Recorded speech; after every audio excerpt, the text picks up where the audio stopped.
I'm Mike. And I'm Adam. And this is Stuff and Waffle. Two friends talking about stuff, and often as not, waffling with frequent reference to Bond cars. I've done it. What have you done today? I rewatched it. It's been a while. Right. Okay. Yeah, I know what you're on about. Yeah, because I'm sure we've threatened this at some point, haven't we? We did. We did say we would come back to No Time to Flop. No Time to Die.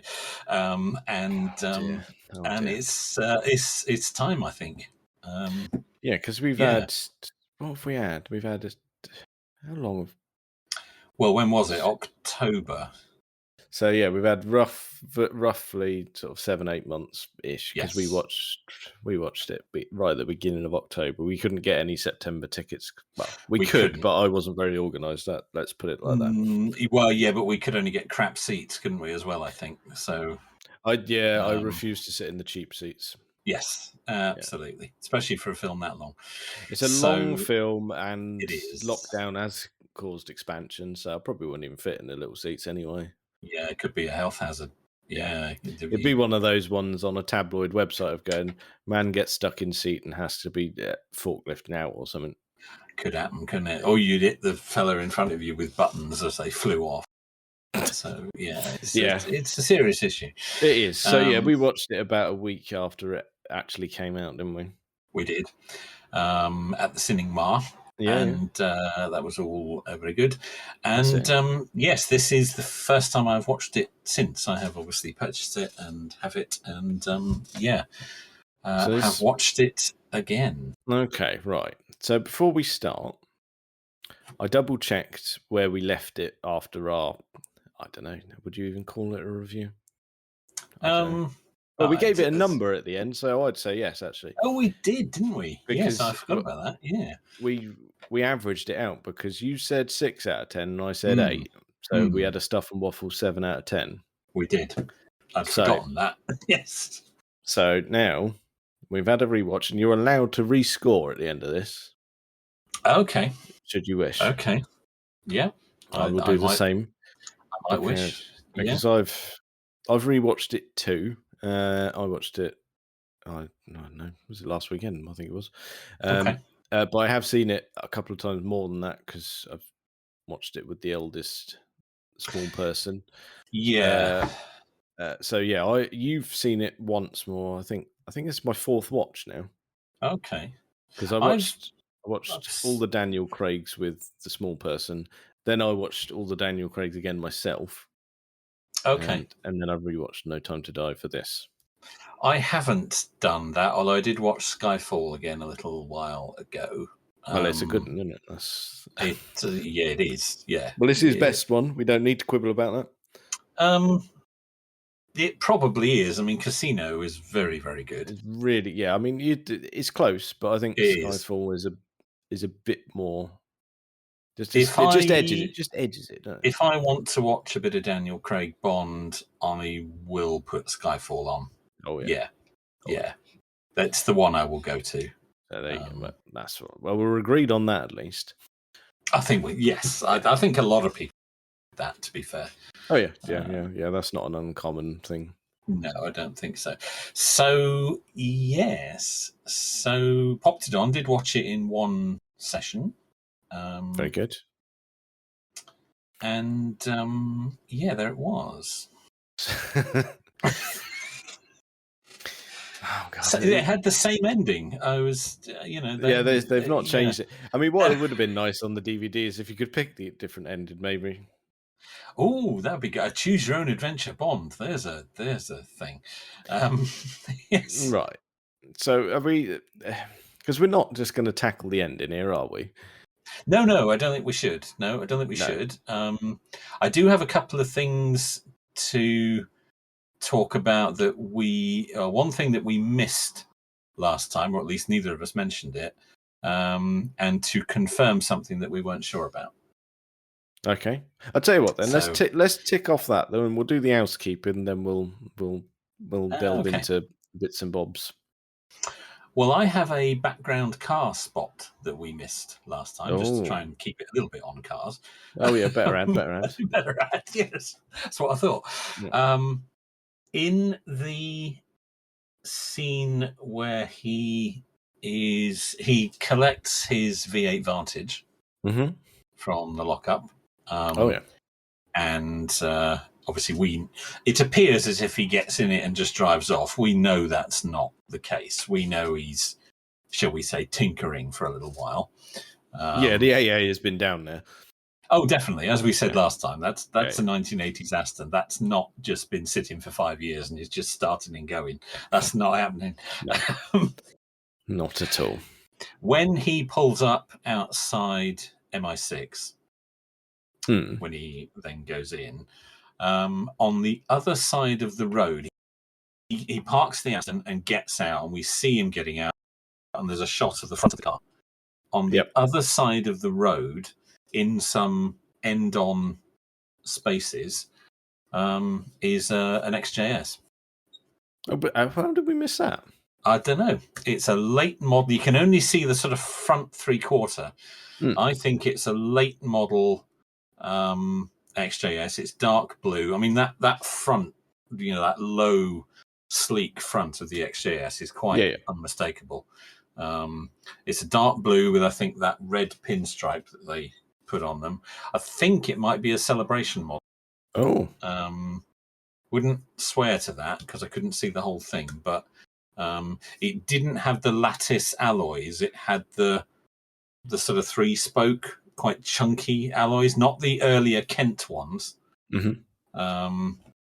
But yes, it's a mid to late model XJS. Well, that's a good spot. I was pleased with that. Yes. I mean, that's because they must the street furniture there. Surely they're not dealing with that. They're just borrowing a bit of London very temporarily there, aren't they? I don't know. Probably. But in the posh bits of London, you do see cars like that lying around. Yeah, that is an interesting one. Because you, like you say, you wouldn't be surprised to see that actually. And you get all the treats in London. You get, not only do you get the stupid flashy supercars, but you will see like those sort of things, wouldn't you? You do, and a lot of them are really well kept. So yeah, I wouldn't have been surprised if that was just there. Yeah. But there are other bits in the film, as we identified last time, where there are quite tasty cars by the side of the road, like the Ferrari in Italy.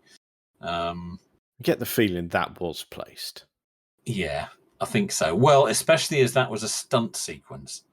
Yeah, you're going to go, right, okay, this is Italy. We're going to need a Ferrari, but okay, we're looking at it's not affluent. We'll go we'll go Bogo because it was 308, wasn't it? 308 Dino, wasn't it? Yeah. However, in this sequence, he's just driving up, parking, and getting out. That's the whole, that's it. Scene done. Yeah. So yes, they probably closed the road, but they maybe wouldn't have needed to ask people to move their cars or anything like that. They probably just, had it shut down for, a couple of hours, maybe. Yeah, maybe not even that. But you think that little segment that they did, they probably didn't need to close even the whole road, did they? No, maybe not. And the fact is, like, behind him, they actually wanted to seem like London is carrying on. Well, quite. There is a more modern car in front of it, which I couldn't identify, which slightly obscures your view, but it's definitely an XJS. Okay. There's no mistaking that front 3/4 of an XJS. I'll go back and have a little look. You need to check that, see if you concur with my deduction there. I'll have a little skim through. There's definitely an XJS, and it's always nice to see an XJS. It is. Well, we were talking about them only the other day, weren't we? We were indeed, yes. No, that's a good spot. Well done, you. So that was that. The other thing we were puzzling over last time was the portraits of the former M's. You see, I think I know where you're going with this, but do tell. And we definitely see Judi Dench. Yep. And we know that there were portraits done of Bernard Lee and Robert Brown because they put them on Twitter. Well, the artist who did them put them on Twitter. But we weren't sure we're pretty sure we see the Bernard Lee one because we think it's next to Judi Dench's portrait, but we weren't sure about the Robert Brown, but it's definitely there. Okay. It's seen twice when Q is talking to M. And there are two shots of M, and to his left, or to his right, our left, is the portrait of Robert Brown. So it's definitely there. Yeah. Okay, that's all right then. Yeah, because it would have been odd if they'd have missed one out, wouldn't it? Yes, I mean, he wasn't M for as long. No, but he's still well remembered. Oh, still well remembered. Yeah, absolutely. That's good. Yeah, no, that's so, good. yeah. Yeah, no, So, I did notice that, and I thought that's what you were going to say. So. Yes, just thought I'd confirm that. Yeah, that's good. That's good. We like that. Right. So, have you? I don't know. I might want to sort of go overall and sort of say, right, okay, we'll go overall, then maybe break it down a little bit, because we left it with you struggling. Yeah, we did. I wasn't happy. No. No, I mean, you weren't livid, but no, it wasn't sitting right, was it? No, it really wasn't. Okay. I had some problems. Yeah. Okay, so I suppose the initial question then is it still not sitting right? It isn't, but it's better than it was. Interesting. Yeah. Now, why is that? I think partly because I viewed it differently. I viewed it through a different lens, if you will. I didn't go into it with such high expectations watching it through the second time. Yep. I knew how it was going to end, so that wasn't the kind of shock that it was when we first watched it. So maybe my expectations were not as high. And I thought, interestingly, watching it through the second time, I didn't notice the sort of disjointed pacing that we felt very strongly in the cinema. We both agreed with that. We did. That the film, kept speeding up and slowing down, speeding up and slowing down. I didn't notice that. I didn't feel that as much watching it through the second time. Okay. Yeah. No, I know what you mean actually, but now you say that, and go, we spoke about it very heavily initially, didn't we? We did. And now I have seen it a few times. I'm not as bothered. No, I'm not. It's far from a perfect film. I think it still has some significant problems, and it still would not be, I fancy a bit of Bond tonight. I'm not going there. No, it's never ever going to be a standalone film. That no, it's not. It's not. I will never just grab that because I fancy a bit of Bond. No, and having watched all 5 of his twice now, it works as a bookend, but it doesn't work on its own. No, I don't think it does, and I think other people have made this comment, and we've talked about it before. I think it makes the earlier one, particularly Quantum of Solace, it makes them better. It does. When we watched it in the cinema, we weren't thinking in terms of the Daniel Craig 5 being in their own bubble, and this is his Bond, and this is his Bond story. We weren't thinking of that. No, we weren't when prepped. We saw it. We hadn't come to terms with that. I think the other reason it didn't jar quite as much this time is because I've kind of come to terms with that now, that this is not the same Bond that Roger Moore played, that Pierce Brosnan played. This is Daniel Craig's Bond. It's a different thing, it's a different story, different timeline. And I think if you view it as that, it makes more sense. It does. And like you say about dragging Quantum up. I think it does. And I think it does. I took the advice of when I did the rewatch on my own of all 5. I took the advice of someone on Twitter. They went, "Tell you what makes it a really good film. If you watch it the second Casino finishes, Yes, I've heard treat that. it as one." Yes, I've heard that. Yes, and I haven't done that because I haven't had time. But I could see that would make more sense because it does carry straight on. Yeah. So that works nicely, and I think, and I do. It does sit an awful lot better now. Yeah, it does. No Time It to Die. does. That is. Yeah, it does. I still think it's a weak villain. Yeah, the motivation is still lacking. The motivation is still lacking. I still have issues with M's end of things, particularly at the ending. I still feel I don't have quite so much of a problem of him, running this covert program and to build this weapon and it all getting out of hand but the ending, particularly where he's grossly exceeding his authority. That was it. Yeah. His level issuing those sort of orders. Yes, he's issuing orders to a naval admiral, and the admiral is taking his orders. He does not have that authority, and the admiral does not follow his instructions. And no, I know, as we said last time, it's just a Bond film, but it's not. It's the Daniel Craig films haven't been like that. And I still stand by that. No, I agree with that entirely, because if you watch the opening sequence of one of your favourite films, Tomorrow Never Dies. Oh, yeah.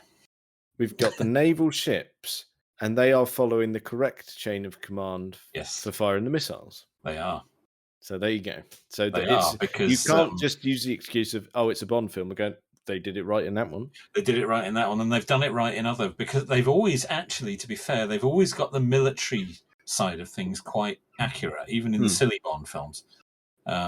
Chain of command has always been there. M has always clearly answered to the Prime Minister. The head of the Secret Service is not a military position. No. And an admiral in the Navy would not follow orders issued from the head of the Secret Service. He wouldn't even be speaking to the head of the Secret Service. They would have nothing to do with each other. No, you're going to need a little go-between there, aren't you? Yes. So that spoil. I mean, I still have problems with the ending. Above all else, but that particular bit. It's just a little bit clumsy. We'll go with that. It's a bit clumsy. Even for a Bond film, that is clumsy. And of course, if you go back to Fleming was a military man. He knew how these things worked. Yeah. That was a little oversight there, which is a shame. Yes. And while we're on the bits that we still aren't happy with, is the rather quick and, I wouldn't say unnecessary. It's just Spectre disappeared in an instant. Yeah, I do still have a problem with that. I think the Cuba sequence generally is superb. But the wiping out, and it's not just Spectre, actually, the wiping out of Spectre in an instant, that's them all gone. And then the death of Felix as well. It's all a bit busy really quickly, wasn't it? He's wiped away as well. And yeah, it is. And I felt a little bit happier with the death of Felix, actually, than I did the first time round. Not when it happens, but later on when Bond is talking to M in his office, and M said, I had huge respect for Leiter, and that I kind of didn't register that comment the first time round. So I thought, well, they do at least make some deference to it. But it's a busy part of the film, and there are two huge things taken out of the story there with no fanfare and no No, it doesn't feel like enough. No, that's the thing, and you think, well, all right. I mean, yeah, wiping out Spectre, yeah, that's fine, and you can almost understand why he does it, but there's no build up to it. No, there isn't. You're not even sure what's happening for a minute. Yeah. And they put Bond in this huge situation of jeopardy, and then in an instant it's like, oh no, he's all right. It's all the others. It's everyone else. Yeah. Yeah. I think that's clumsy as well. And I think these things are because they've had so many different writers on it. Yeah, that's got to be the only reason, really. Yeah, because I think so.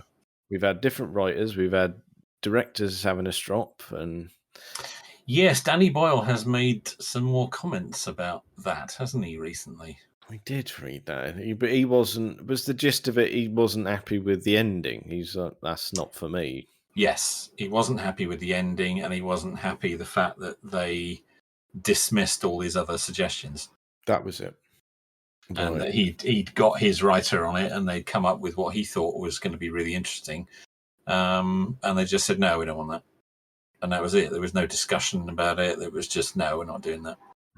Well, they are going to be controlling, aren't they? You're going to have to understand that as a director going into Bond. I think so. Going into that, it's not like working on other things. Yeah. No. And it is very much quite a, it's a close-knit family business. There's people working on that have been working on it for, 30 years. Yeah. I mean, it'd be lovely if one day we got to see that script. Yeah, it would, wouldn't it? Because he didn't go into a massive amount of detail about what he was going to do with it. But they must have written it. I mean, maybe not to script level, but there was at least a draft of it. There must have been. There must have, yeah. So, but yeah, I do think the kind of disjointed nature and the fact that certain ideas, like the wiping out of Spectre, were just kind of done, and then we're on to the next thing. I think has got to be because they've had so many different people writing on it, and I think those pieces, those bits of business in the story are where we're moving from one writer's ideas to another. Yeah, that must be it. Yeah. And you think, well, then not only was it different people, we then had we had a bit of COVID, and then it was some rewrites. And some re-editing as well. Yeah. Even after it was shot, they went back and re-edited it. Even after it was supposed to be released, they went back and edited it again. Yep. So you think, wow, what was it like before? Yeah. What would we have got to see if COVID hadn't happened? That was it. Because when it due, was it due April 2020? Yes, it was. Yeah. So it really got shafted by COVID, didn't it? It did, and that's not their fault. No. But I do think it's telling that they felt the need, when they were given that opportunity to not release it, they went back and edited it again. And they must have not been happy with it. Yeah. They didn't just sit on it. They said, "Whoa, that was lucky. We better go and look at this again now. We've got some extra time." Mind you, I know that you and I did comment and go, well, actually, there's this kind of disease type thing. Maybe something had to hit the cutting room floor because it was a little too close to home. Yeah, I know. The story they'd chosen turned out to be then actually sort of happening. And I wonder if that's why Safin's story is so weak, because so much of it was cut out. Yeah, which is a shame, because it really was a waste of quite a good actor. Yeah, not his fault. I just think, as we said last time, I don't think he had anything to work with. No. And he is weak. You don't believe in him. He doesn't come across as particularly sinister, which I think is what they were going for. He doesn't represent any real danger, I don't think. He doesn't feel frightening or sinister. No, he looks a bit daft, but that's about it. And it just comes, I tell you what, it's more spoiled brat than anything. Yes, absolutely. But because we know nothing really about why he's doing what he's doing. Yeah, it makes no sense. Yeah, other than him being a bit arsey. You sort of pity him more than anything else. You go, yeah, all right. All the family did get killed, but you've got a hell of a grudge here. You've ramped that right up. Yeah. Yes. You've gone up to 11 there, sharpish, shouldn't you? Yes. Absolutely. Yes. You can, when we first see him in the pre-title sequence, going to Mr. White's house to kill his family. Yes. I get that. Perfect sense, yeah. Yeah, Mr. White has killed your family. You are going to kill his family. Fair enough. And then the next time we see him, whoa! There's that bit in the middle that we've missed. Yes, I will kill everybody. All right. Easy. Yeah. He is by far the weakest character, probably one of the weakest Bond villains, actually, of all of it. But I mean, weak and underutilized, I'd say. Yeah, I would say it could be controversial. I would say the same for Christopher Waltz. Thoroughly underutilized. Yes, absolutely. Okay, absolutely. Good. I don't think I'd ever voiced that to you before. No, I agree, though. I agree. And again, a fine actor. Really good. But totally wasted. I was very excited when he got cast as Blofeld. Yeah, I was. And it's been nothing. I know you weren't keen on it last time we spoke about this, but when Blofeld dies in No Time to Die, you're like, oh, that was underwhelming. Going, actually, I still like that spin on it.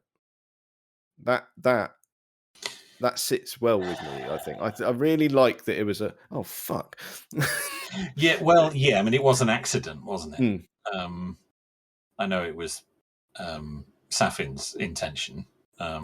And Madeline tried to stop Bond grabbing her, but that's it. But yeah, he'd had a waft of whatever she had about her. He'd had a bit, whatever that was, and transferred it. That scene particularly was not as bad watching it through the second time. No, I'm much happier with it. My issues with Blofeld are more from Spectre. Yes, he was not good in Spectre. No. And yeah, it's this. I am happier with that scene than I was when we saw it the first time. Okay, that's interesting. We've had a couple of scenes where we're more cheerful than we were first time round. Yeah. Again, I'm not saying it's perfect, but I've warmed to it a little bit. Yeah. Okay. I think the conversation between Bond and Blofeld in that final scene is okay. Well, they lent on dialogue from the book, didn't they? They did. You only live twice. Yes, they did. A lot of dialogue from Fleming, and even the when he grabs him and Blofeld die is from the book. Yeah. It still felt a little bit forced. Maybe a little bit. Yeah, a little bit. But I said again, no. I still think it fits in because he's at Mr. Craig as Bond. He's had a rough ride. It must be absolutely just. I mean, frustrated. I think at that point, I think fed up with this nonsense. I think a coiled spring at this point. Yeah, I think he's in a bit of a mess. Yeah, emotionally. I mean, and on the walk in, when Tanner is saying, you don't, if you feel yourself losing control, he's, I'm not going to lose control. And you think the fact that Tanner, who's known him a long time, at this point, feels the need to say that. He can clearly see he's not okay. And he knows he's about to come face to face with Madeline. What a lovely little treat that was. Yeah. So that sequence I'm not so troubled by second time through. Yeah. Okay, good. Right, we're all right with that then. But I agree with you entirely that Christoph Waltz was completely wasted. Yeah. Much as Jonathan Pryce was in the aforementioned Tomorrow Never Dies. I mean, at least he got more screen time. He did, but it was mostly awful. I mean, I loved the way he overplayed it. I thought He that did overact enormously in that. Yes, but that worked. Yeah, and that's a completely different sort of film. Yeah, entirely. I mean, it's not full Roger Moore spec, but it was. I mean, there was a bit of tongue in cheek, but we're going that way. Yeah, we're going that way with that. Yeah, but yes, indeed, Christoph Waltz. I'm surprised he agreed to come back and do it, and I know he said he would only do it if Daniel Craig was doing another one. Right. And he wouldn't come back and play Blofeld against a different Bond. He said it had to be Daniel Craig, otherwise he wasn't going to do it. And he himself said that he was disappointed with Spectre. Okay, I'd not read that. He said he wasn't happy with his performance and that he would have liked an opportunity to do it again. It's not his performance that's the issue. But it's not his. He shouldn't blame himself because it wasn't his acting that was the problem. No, not at all. No. But I know he did say that he wasn't happy with his portrayal of Blofeld. Okay, right. Okay, then. So we've ended up with a couple of scenes that we're actually all right with. Yeah. Is there any other bit that's gone the other way for you? That you felt fine the first time round, and second time we go, well, that can bugger off. I don't think there's any. No, I don't think there's any parts of it that I'm less happy with than I was first time round. No. Okay. No, that's all right. Not at all. Just thinking through, but no, there was nothing that I thought was okay first time, and now I'm not so sure. No. Okay, good. Well, so far then, it sounds like you're coming out slightly ahead of where you were before. Yeah, I think that's fair. I think that's fair. Yeah. Right. Okay. Yeah. Well, I still have problems with it, but I didn't.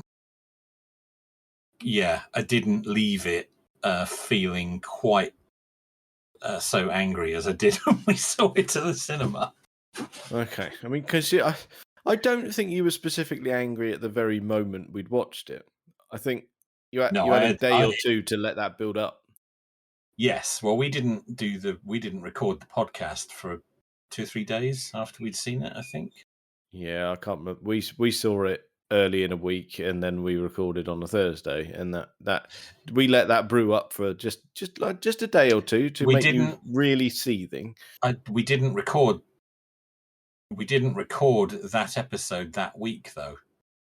Oh no, we didn't actually. No, because if you recall, that week we recorded the DeLorean Time Machine episode. We didn't do the No Time to Die episode until the following week, so it had been over a week. Oh, that's been bubbling away, isn't it? Yeah, I'd forgotten that. Because I remember I had to completely put it out of my mind to do the episode talking about the DeLorean. That's it, because while being in the same room, we didn't discuss Bond in any way. No, we had to focus on the DeLorean, and I couldn't. Yeah, we couldn't get into Bond at all, even though we had only just seen it. We'd only just seen it, and we might as well talk to each other about it because no one else gives a toss. Yes, exactly. Yes. Well, I'm sure some listeners give a toss, but no one in our immediate vicinity really cared. No, and the same was true of the DeLorean Time Machine, of course. Yeah. But, and most topics we tackle on a weekly basis. Of what we talk, which is why we've had to do a podcast, because nobody we actually know will listen to us. Oh yeah, just go away. Yeah, it's sad but true. Yeah. I don't, no, I don't think there's any bit that I was okay with the first time round that I'm now not okay with. Right. Okay, that's a good stance then. Is there? Yeah, I mean, because we know in No Time to Die, it looked back at older films quite a bit. It relied heavily on them. Yeah, there's lots of references to Bonds gone by. Yeah. Is there any in there now that because at the time they fit quite nicely. You haven't gone back to it and thought it's overused at any point? I think. Do I think it's overused? I don't think so. I mean, clearly, the film that's most referenced is On Her Majesty's Secret Service. Which which works perfectly because of the way that the film plays out and ends. Yes, I think the him saying we have all the time in the world at the beginning sets up huge jeopardy. Right away, because that's such a loaded line in the Bond world. Yeah. Not everyone's making out of this alive.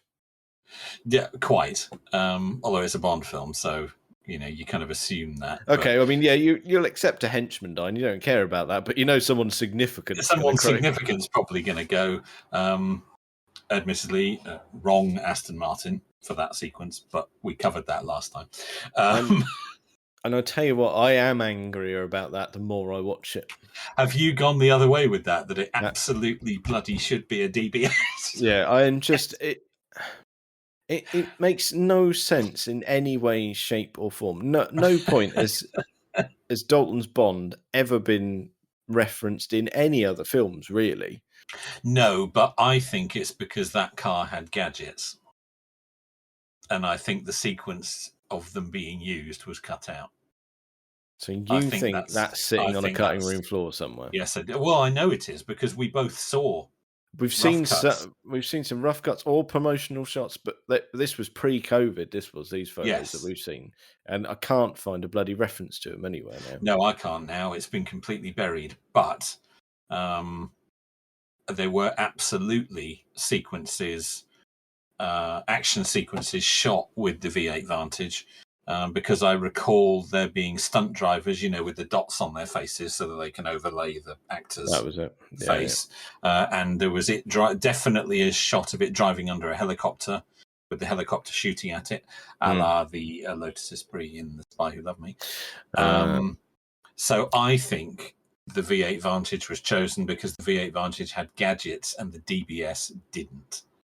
And I think they utilized those gadgets, but all of that ended up on the cutting room floor.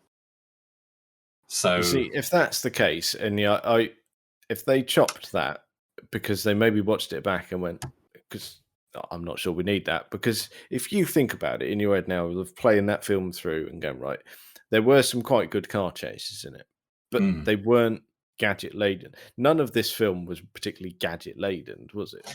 Well, the DB5 in the pre-titles pretty heavy. Yeah, but I mean, that was something that we'd seen before. We knew we had gadgets on this DB5, and we knew it gets wrecked. And it's absolutely.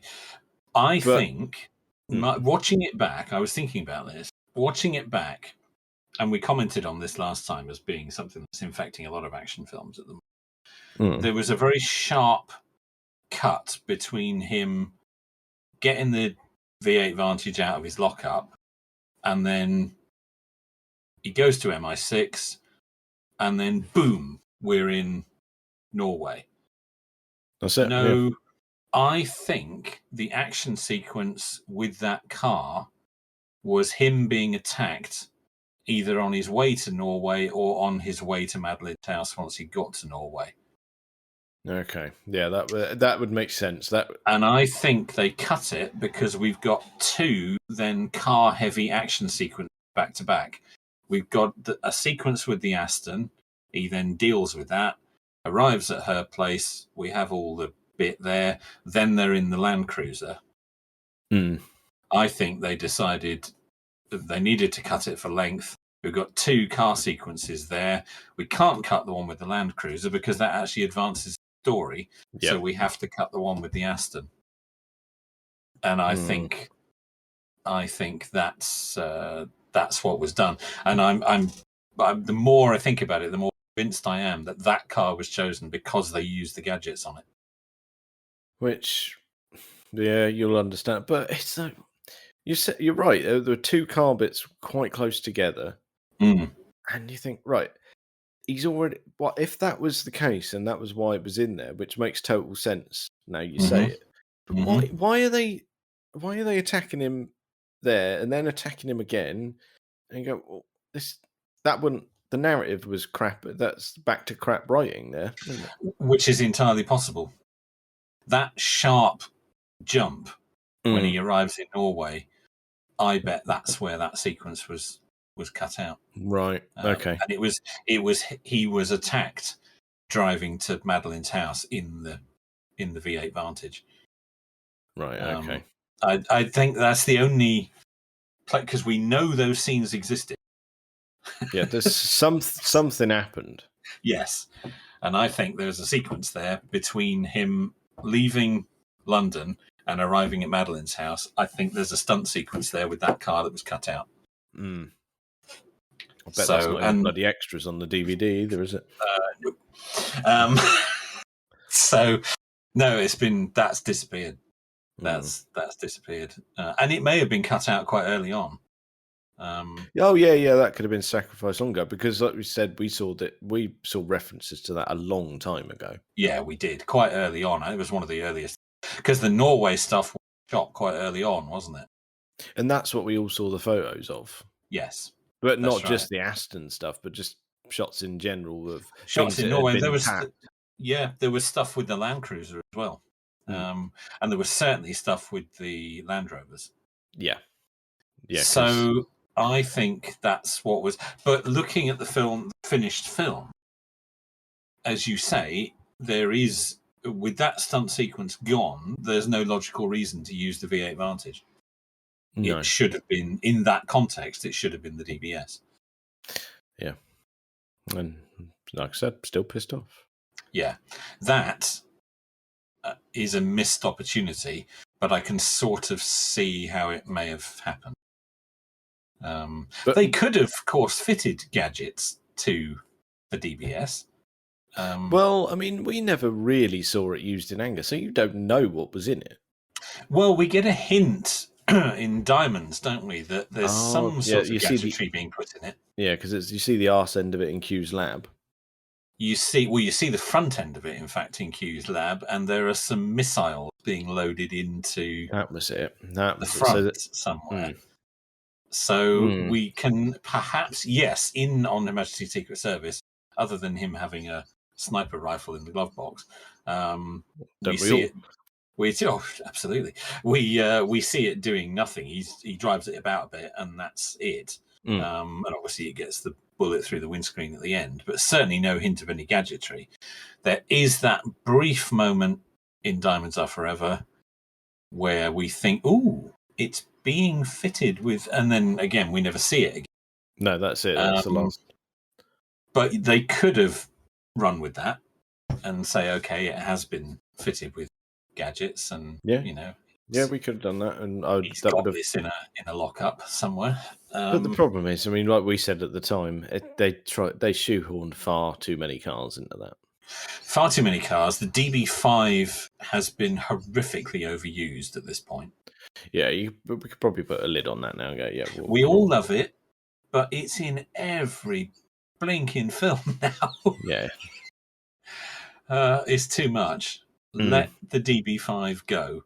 And I think if he'd been, I agree entirely with you, if having a DBS in that, and maybe only the hardcore Bond fans would pick up on this, if he'd been driving a DBS while he said the line, "We have all the time in the world," I mean, we're going to be on the edge of our seats. Yeah. Any minute.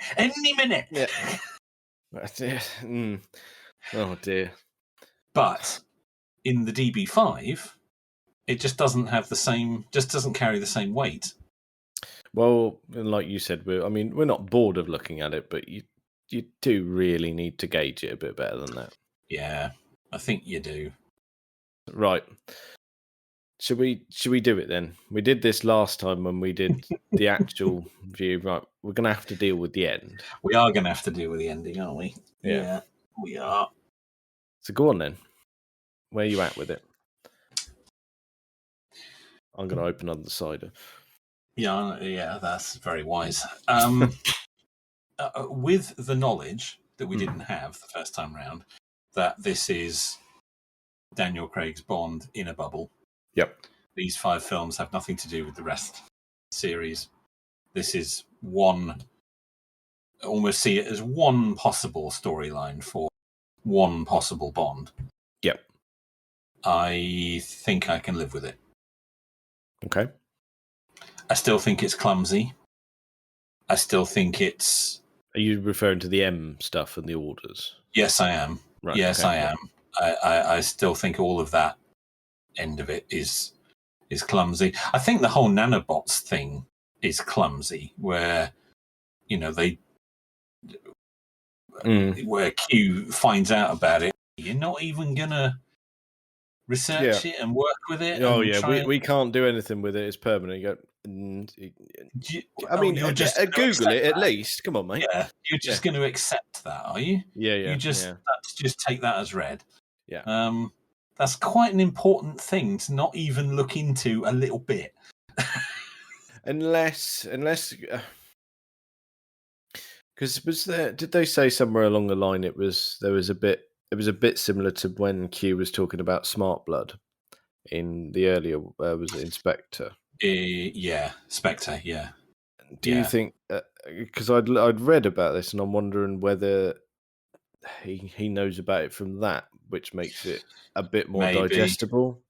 Maybe, but I think the whole existence of this stuff, I think too much, because it was just M knew about it, and obviously the Russian loony knew about it, but it's just dropped on the rest of them, and they just sort of take it all thread. He does that. Don't worry about it. And I think that's sloppy. I think that's lazy writing, and I know why they've done it. It almost feels like they've done it in order to have the ending that they wanted. That doesn't ring true for me. I have a problem with all the M stuff and exceeding his authority and all of that, because that's complete poppycock. Yeah. It just is. Yeah. However, the important matter of Bond's death, I think I can, with the knowledge, as I say, that these 5 films exist in their own bubble, I think it's okay. It is. I think I can, in that context, which we didn't have when we saw it the first time. No, I made the assumption that was it, and I thought, well, yeah, I can live with that. It's still an assumption, it's an assumption that the whole world has now made. Well, considering that he will be recast and there will be another film, that's kind of there it is. When Barbara Broccoli finally gets a. Well, anyway, put him down. Yes. Yeah, that. Let him go. He's not Bond anymore.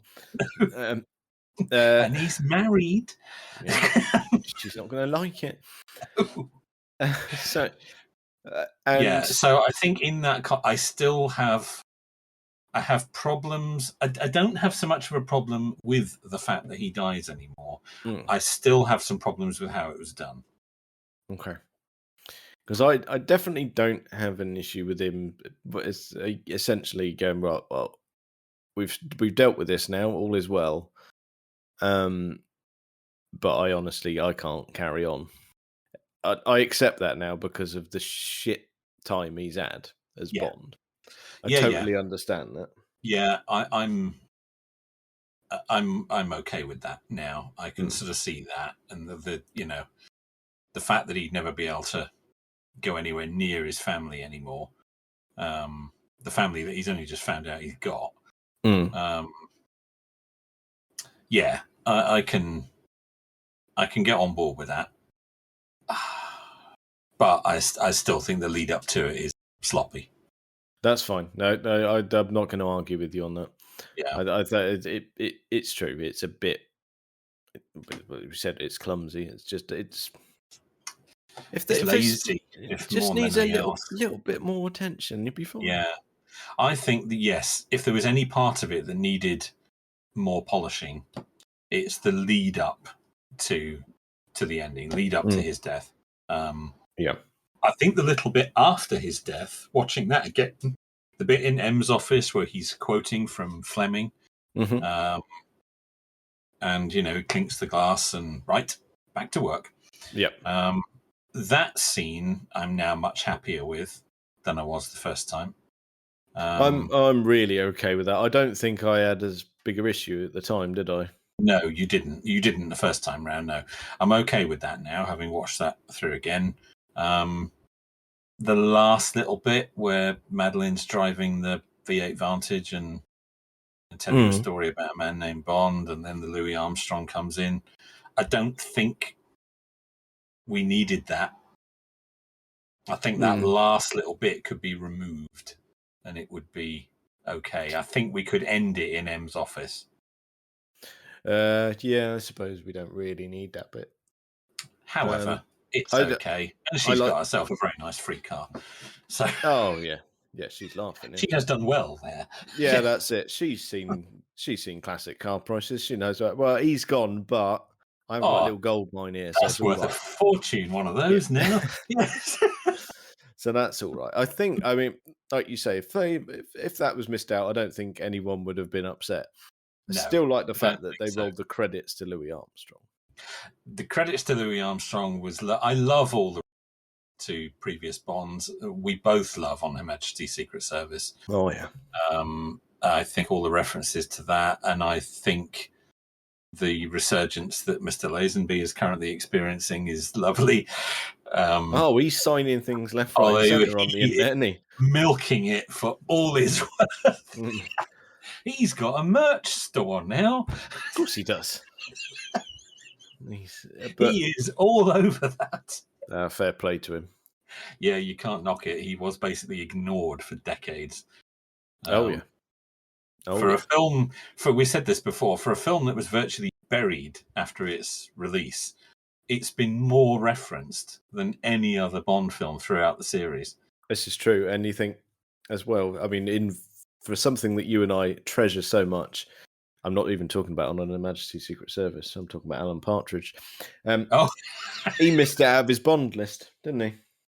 Yes, because it was at that time where it just wasn't being... It wasn't even in the VHS collection by at that point. No, I think it can't have been long after that, though, because I did definitely have a VHS of it, and it had the matching cover thing. Yeah, I know the edition you mean. Yeah. Yeah, it was included. There was a collection. It was before they did widescreen, and it was included in a collection. I think they all had sort of blue covers with the artwork in the gun barrel, something like that. Something like that. I remember the ones I had. They had that you could have the sleeve quite plain, or they then did it if you want to reverse it. There was the faces of Bond on the spines. Yes, I know the collection you mean. The VHS collection I had was the first set of widescreen ones. Right, yeah. So that probably predated those ones that I had then. That collection didn't contain On Her Majesty's Secret Service, but the next collection did. Right, so I think I had that one, and you had the yes, okay. I had my On Her Majesty's Secret Service was the first widescreen release of it, although it wasn't the first widescreen release of the whole collection. But it was the first widescreen release of that film, and it was a boxed copy with a little book, and I think the soundtrack CD was in there. I've still got it. Yeah, that one was the first widescreen release of that movie, and it was a remastered, uncut version. Yep. I had seen it on television, but they always put it on at crap times. Yeah, that's the thing, isn't it? So, like, I remember ITV showed it the first time I saw it. It was like lunchtime on Christmas Day. It's like, oh, come on! I suppose that's pretty good Christmas viewing. It was. But that was the first time I'd seen it. But anyway, I digress. I like all the references to previous Bonds. I don't have a problem with that. Although, again, like the DB5, I think we need to ease back a bit now. But we'll see what direction they go in. Yeah, I mean, we need sort of back to basics, really, don't we? I think we do. I think we need real back to basics. And these rumours that persist of them going, we'll set it in period. Yeah, those rumours are knocking around, aren't they, that it will actually be set in the 50s or 60s. Yeah. Which I'd be very interested to see. I wouldn't have a particular problem with that. it is very much a character born of the 1950s. Yeah, so yeah, no, I wouldn't have a problem with that. no, Yeah. we're happy to watch this space on that because Yeah. we've threatened with it before. We won't do it now, but we will do a speculation about who's going to be Bond. We will do that, but not just now. Yes. No. So yeah, I think that's where I'm at with it. Really, I think I'm okay with the ending now, having lived with it for a while. I still think it's got problems. I still think the lead up to it is sloppy. But in terms of Bond's character at the end, yeah, I think I can be all right with that. Okay, then. Well, the only thing left to deal with then is: are you changing your score? Yeah, I will change my score. Okay, go on then. I'll give it a 7. So we go 7. Yes, I know that's where we ended up last time. That's where we end up because I'm not changing where I was. I'm happy with me 8. So that okay. So does that bumps us up then? We've that 7.5 for that stuff. Gives us a 7.5. Yes. Okay. Yes, it does. Yeah. Well, that's something for everyone to do. I mean, I would say that's what you should do with your bank holiday because that's when we're recording this. But by the time this comes out, no, you'll be bored and back to your jobs. Oh yeah, the bank holiday will be a distant memory. Yeah, even the hangover by the time they do this. Yes. Yes. We've so been... I have to say, in summary, I was pleasantly surprised when I watched it through the second time. I thought, actually, it's not so bad. It's not so bad. It's not perfect by any means. No. I entirely agree. And I think the next time you tackle it, as I think you should do the set, and I know that's a bit of an ask because we've all got lives. No, I agree that I would very much like to. It's just a matter of finding the right time to do that. Yes. Yeah, we'll squeeze that in somewhere. But that it now that, I mean, like you said, it's still speculation, but we know this is the bookend, isn't it? It is the bookend, and there will be another Bond. We didn't know that at the time, which is why we sat to the very end of the credits to make absolutely bloody sure. Yeah, we were like, just in case, going, what has happened here? If it doesn't say James Bond will return, there's going to be trouble here. I'm still staggered that we went for roughly a week since release without having any of that spoiled. Yeah. That is a miracle with the days of Twitter, and you could just skim. They did do well. But all the YouTube and social media commentators on Bond, they were all flagging their stuff with spoilers. So it was quite easy to avoid. Yeah. But I was sure it would be easy just to have a little Twitter skim, even if you weren't looking for Bond things, and make a boo-boo and see it. And just see. So, no, I have to... Yeah, you're right. We I don't know how we managed that. No, that's... no, I don't know whether it was down to us or everybody else. But no, I think let's go with blind luck, shall we? It didn't get... Yeah, that's what we normally do. Yeah. It didn't get spoiled. And that was good. So so for me, it's come up a bit. Okay, that's good. That's really interesting. I'm actually surprised. I thought you were going to either remain where you were or go the other way. It would be even worse. I hate it. Yeah, I don't think you go hate. I just think I was worried that you were going to be less happy with it. But no, I was concerned about that as well. I thought this is just utter toss, and there are bits of it that are. Yeah, but generally, I'm not going to be, as I said, I'm not going to be reaching for it very often. No, that's fair. That is fair. But that's not.